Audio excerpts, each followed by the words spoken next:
Today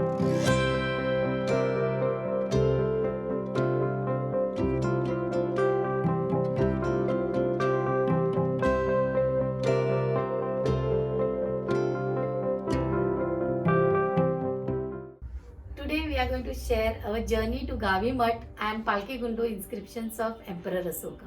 We visited Gavi Mutt and Palki Gundu when we were on our motorcycle tour to Buddhist sites of Andhra and Karnataka. Surprisingly, we did not have any information about how to reach those sites, or we had not seen any photographs of how the rock looks.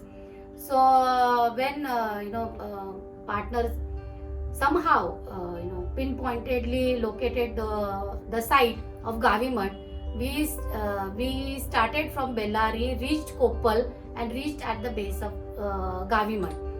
And if you had been to Karnataka, you know the rock, the rocky terrain. So there were so many rocks, and I was like, which of the rock has the inscription?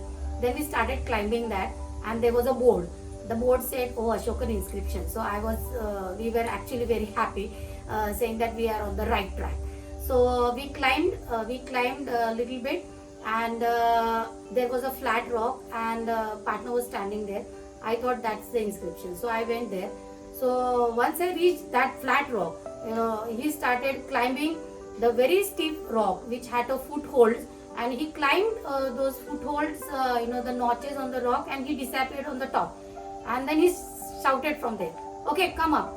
So I was actually very scared because there were only the footholds and there was nobody to help, only two of us there.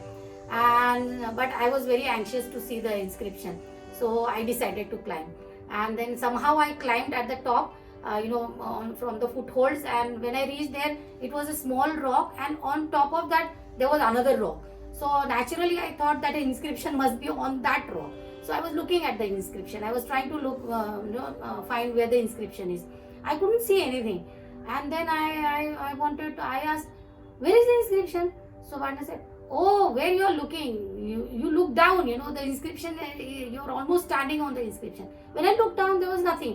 I couldn't see anything. Then he said, "Move."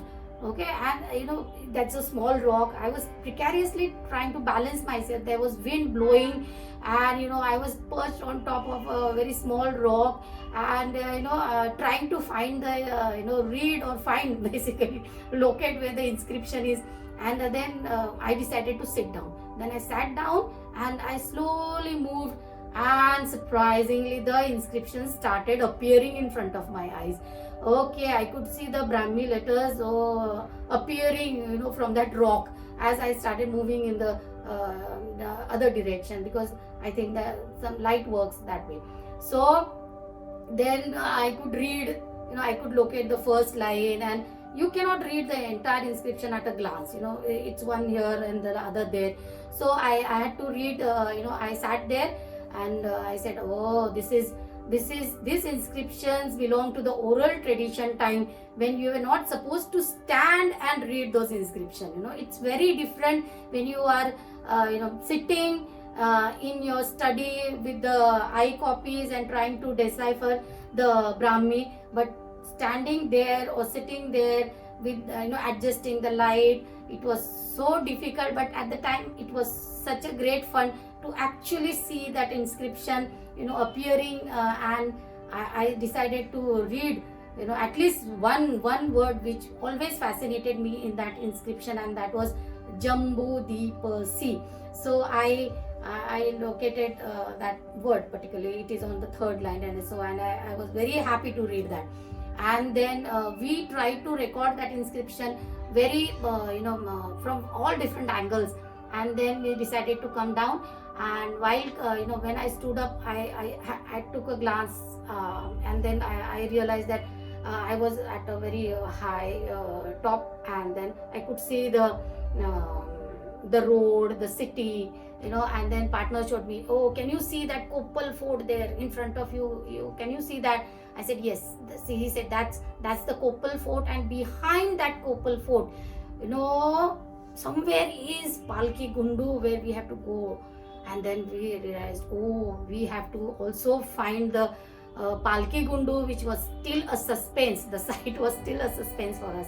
So we climbed down Gavi Mutt, and when we reached the road, I looked at, and now I could say, oh, that rock has the Ashokan inscription. I was so happy that I was able to climb there, see for myself the inscription written 2300 years ago. That was Gavi Mutt for us.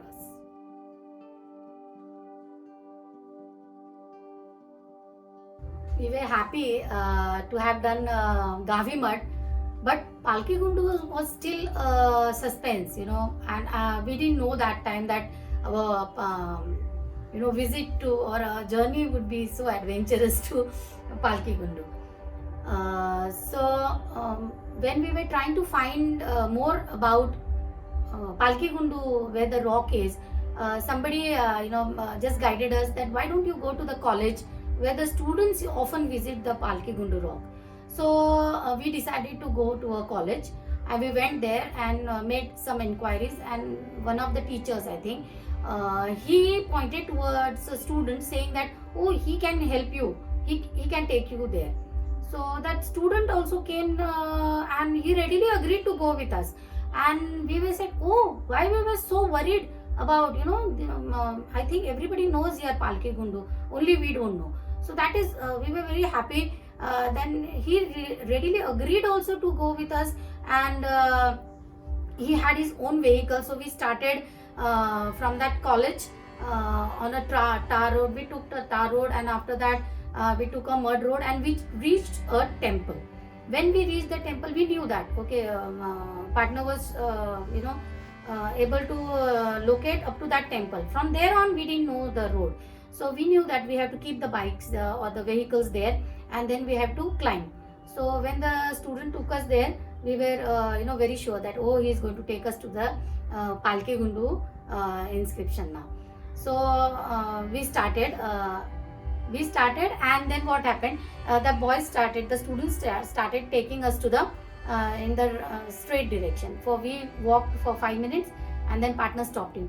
He said, "Are you in the right direction? Are you taking us to the right place? We want to go to this inscription." He said, yes, I know. And so they told me we have to take this road only. So we again walked for another 5 minutes, and then again partner stopped him. Are you sure we are on the right direction? Because according to my understanding, the inscription has to be on the other direction. So boy said, no, they told me this is the right way, and we have to go we have to go straight. So again we asked, have you been there? Said, no, I have never been there, but I know the road. So partner said, no, it's not that easy. You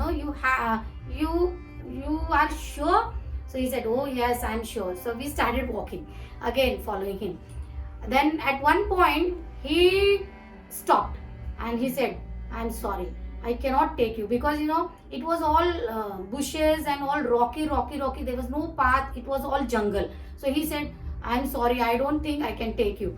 So then we just stopped there. What to do now? So partner said, okay, let's decide. I will take now. Let me take you. Let us find the way. So what the path or direction in which partner had thought the Palki Gundu is. So we decided to go in that direction, and we started climbing.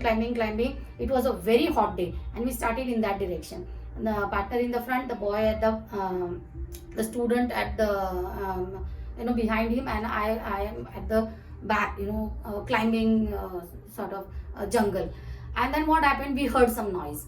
When we heard some noise, I said, oh, there's somebody. We should ask them. Then we located that boy. He was a shepherd boy singing nicely. So we called him. He came jumping, and then he was a young boy with a towel around his waist and a t-shirt which was torn, but a stick with his hand, and he was jumping, and he came. And then we asked him, do you know where the inscription is? So he said that there is no place such as inscription. There is nothing, any rock called Ashokan inscription here. So this, we said, but there has to be Palki Gundu here. So he said, no, nobody comes here. There's no inscription. Then this conversation was going three ways. We were talking in English to that boy. that boy was talking in whatever dialect that shepherd was understanding. So I stopped. I said, I directly asked to that shepherd, foreigners, where do the foreigners you come here? Foreigners, you take, you don't know where the foreigners go? When he heard that foreigner, he said, yes, foreigners, you want to go there? Foreigners. I only take them. So I said, can you please take us? But he said, it's very far. But that's it. It's okay. Please help us. We have come from a long distance. Please help us. Take us there. So he agreed, and then our journey started from that jungle. That shepherd boy, walking so fast ahead of us, behind him partner, behind him the student, and in the last myself. I was running, almost running behind all these people. And then after 20 minutes of walking in that hot sun, we reached at one place, and there were all rocks on front, and the boy stopped there, the shepherd boy stopped there. And then I said, where is the inscription? And then the partner started towards climbing. Then I looked up. Oh, there was a rock, and on top of that another rock which looked like an umbrella. Then it said, oh, it's not umbrella, that is the palki. That's the palki, means the palanquin. That rock looked like a palanquin perched on another rock. Okay, and how to reach there? There was small space, and the small stones or rocks were put in that slit kind of thing, which where you have to climb. So again, a partner climbed, and he said, come up. I said, you wanted to climb that? It was so, it looked so dangerous, but still, I was so eager to see the inscription. So again, I climbed, and then, there's another thing. There was a gap between two rocks. I climbed on one rock, and the inscription was on the other, and there was a gap, and I had climbed almost 2-3 floors. According to me, it was 2-3 floor high, and I had to jump from this rock to that, and I was so scared. He said, come up, come, here's the inscription. So I had to go to that inscription. So I jumped, and then I went, but when I saw again that inscription, you have to look with the light and all, but nothing much was seen there, because almost all the inscription is gone now. It's all damaged, but a lot of graffiti was seen, which made me very sad to look that why people come all this way to write so many rubbish on that. So I sat there, and I tried to understand why they must have been writing the inscriptions at such a place where you cannot directly visit. And then I looked down. We must have been sitting almost at the highest place there, and I could see the village, the roads, everything down, looking so tiny, and that was again a different experience, sitting on top reading that inscription. And then we took photographs from all directions, and then we decided to come down. And when I was coming down, then I felt very hungry, and then we all had snacks there. And I gave my lecture also there to those students, one shepherd and that other student. I said how important this is, how you allow people, I told to the shepherd boy, you only bring people here, see how they write all those things on the top. You should know what is the importance of this place and all those things. I gave my lecture there. And then partner said, now we have to move back. So go back. So I said, oh, wait, I have to say goodbye to that inscription. I again climbed that rock, and I jumped, and I saw, and I said goodbye to that rock. I knew that I was not going to come back here again in my lifetime. So then I climbed down, and then we crossed that jungle, said goodbye to that shepherd boy. Without him, we wouldn't have reached that Palki Gundu. And then when we were traveling back to Bellary, partner stopped at one place and said, look at your right. So when I said, where? So he said, see top there. Then I looked at that rock. That was law. I said, we have been there. That's the inscription. That is Palki Gundu. He said, yes, we had been there. And then I realized why that rock was there, standing, perched on top of the most, the highest place there. And then I realized, the oral tradition where the king must be, the inscription is there and people have that inscription, by hearted, and that must be inscribed on their, what do you say, in their mind, on their hearts, and, in their life, what the king wants to say, how to, walk on the path of Dhamma, and how to, that there's a word there, what is sati, so how to will increase, how the Dhamma, I say, increase that. That message was very clear to me from there. So that was our adventurous journey to Palki Gundu. Thank you so much.